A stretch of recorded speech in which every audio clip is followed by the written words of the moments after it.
শুভ সকাল বন্ধুরা, আশা করি সকলেই খুব ভালো আছেন। টায়রা টিকলি পরিবারে আমি টায়রা টিকলি মা আপনাদের সকলকে স্বাগত জানাই। টায়রা টিকলি ঘুম থেকে উঠে গেছে, কিন্তু এখনও ওদের ঘুম ভাঙেনি। ওদের ঘুম ভাঙানোর ওষুধ হচ্ছে প্রচণ্ড ভালোবাসা, প্রচণ্ড আদর। ঘুম থেকে ওঠার পর আধ ঘন্টা দুই বোনকে আদর করতে লাগে। কিছুক্ষণ টায়রা আদর খায়, তারপরে টিকলি আদর খায়, একে একে ঘর থেকে বেরোয়। যার আদর খাওয়া প্রথমে হয়ে যায় সে বেরিয়ে যায়, বেরিয়ে গিয়ে ব্রাশ করে, টয়লেট যায়, তার জন্য পিয়া ওদেরকে সাহায্য করে। আর তারপরে যে থাকে তাকে আদর করি, মানে প্রথমে এক বোনকে আদর করি, এক বোন আদর খায়, পরে আরেক বোনকে আদর করি, আরেক বোন আদর খায়।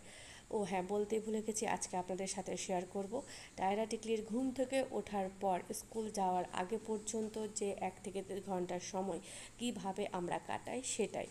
প্রচণ্ড জটিলতা বা প্রচণ্ড তাড়াহুড়োর মধ্যে ওই সময়টা কাটে। এত তাড়াহুড়ো থাকে, কোনো দিকে তাকানোর অবসর থাকে না। কিভাবে 1.5 ঘন্টা, 1 ঘন্টা 30 মিনিট কিভাবে যে কেটে যায় সেটা মানে বলে বোঝাতে পারবো না। এই যে দেখুন, তারা নাচতে শুরু করে দিয়েছে, একজনকে রেডি করছি তো আরেকজন দুষ্টুমি করছে। এইভাবেই হয়, মানে একজনকে যে ফাঁকা থাকবে সে দুষ্টুমি করবে। এবার দেখুন টায়রা নাচছে, আর এদের দুষ্টুমিটা খুব একটা ভয়ঙ্কর যেহেতু না, তাই খুব একটা অসুবিধেও হয় না। এই যে দেখুন, এবার দুই বোনই নাচতে শুরু করেছে, আর যেহেতু একে অপরের সঙ্গটা পায়, এদের দুষ্টুমির মাত্রাটাও সবসময় ডবল থাকে। তো যাই হোক, এবার ওদেরকে আমি স্কুল ইউনিফর্ম পরাচ্ছি। ইউনিফর্ম পরানো হয়ে গেলে ওদেরকে আমি টিফিন করাবো, ছাতু খাওয়াবো। তো ছাতু, জবের ছাতু, ছোলার ছাতু, চিনি লবণ মিশিয়ে খাওয়াবো। টিকলিকে খাওয়ানো হয়ে গেছে, সেটা আপনাদের সাথে শেয়ার করা হয়নি। আর টায়রাকে আমি খাওয়াবো। তো এই যে টিকলিকে খাওয়াচ্ছি এখন আমি, এই যে দেখুন টিকলিকে খাওয়াচ্ছি, এরপর আমি টায়রাকে খাওয়াবো। এই যে টায়রা টিকলি দুই বোনই ছাতু খেয়ে নেবে। ছাতু খাওয়ানোর পর তারপরে ছাতুর দেওয়া জলটা খাওয়াবো। আর সকালে একটু হেভি ব্রেকফাস্ট এই কারণেই করাই, কারণ সকালে পেটটা ভরা থাকলে সারাদিন দেখবেন সতেজতাটা বাচ্চাদের মধ্যে বজায় থাকে। তাই অন্য মানে বেলাতে কি খাওয়াচ্ছেন না খাওয়াচ্ছেন তার থেকে ইম্পর্টেন্ট হচ্ছে সকালে খাওয়াটা। তো আমিও প্রথমে হালকা ফুলকাই খাইয়ে দিতাম, কিন্তু আমার শ্বশুরমশাই, আমার হাজব্যান্ড মানে ওদেরকে ছাতু খাওয়ার অভ্যাসটা ওরাই ধরিয়েছে। তো যাই হোক, এবার আমি খাওয়াচ্ছি এই ছাতুর জল। ছাতুর জল ওরা খুব খেতে ভালোবাসে, এই বাড়ির সকলেই খেতে ভালোবাসে, কিন্তু আমি ভালোবাসি না। সে যাই হোক, ওরা ছাতুর জল খাচ্ছে, খাক। আর একটা কথা, ওদেরকে কিন্তু আমি কোনো স্পেশাল খাওয়া খাওয়াই না। আমরা নিজেরা বাড়িতে যা খাই সেই খাবারটাই ওরা খায়, কিন্তু ঝাল ছাড়া। এই যে ওদের স্কুল ব্যাগ রেডি, এইটুকুটুকু বাচ্চা, এতগুলো বই, নার্সারির বই এতগুলো। এটা হচ্ছে আমার হাতে তৈরি স্পেশাল আচার, রোদে দিয়েছি, সকালের রোদে। এবার বাচ্চাগুলোকে আমি আনতে চলে গেছি, বাচ্চাগুলোকে নেওয়া হয়ে গেছে। এবার আমরা যাব ডাক্তারের ওখানে। আমি টায়রা টিকলির মা, আর এই যে টিকলি, এই যে টায়রা।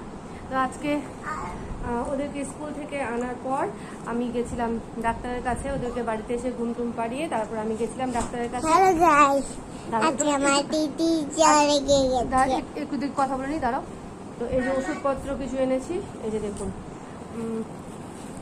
এখানে একটা, দুটো,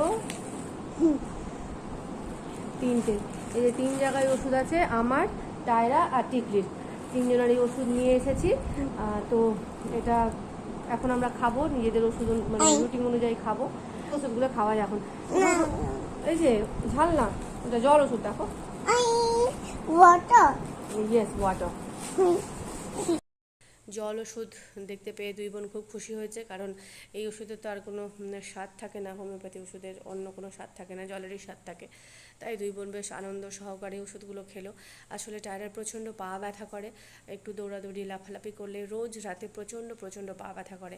আর টিকলির পায়ে একটা ফোসকা মতো হয়, আর এত চুলকোই পাটা যে বলার নাই। রাতে মানে ঘুম ভেঙে পা চুলকোতে শুরু করে, তখন আমি নিজের ঘুম ভেঙে উঠে বসে ওর পা চুলকোই। তো কষ্টটা ওর খুব হয়, সেটা আমি বুঝতে পারি, কারণ আমারও এই অসুখটা ছিল এককালীন। এখন হয়তো আর হয় না, এখনও আর হয়নি বড় হয়ে, কিন্তু আগে খুব হতো। তো যাই হোক, আপনারা সঙ্গে থাকুন, দেখতে থাকুন, আমাদের পাশে থাকুন, এই কামনা করব, এই প্রার্থনা করব। আবার আসবো অন্য একটি ব্লগ নিয়ে।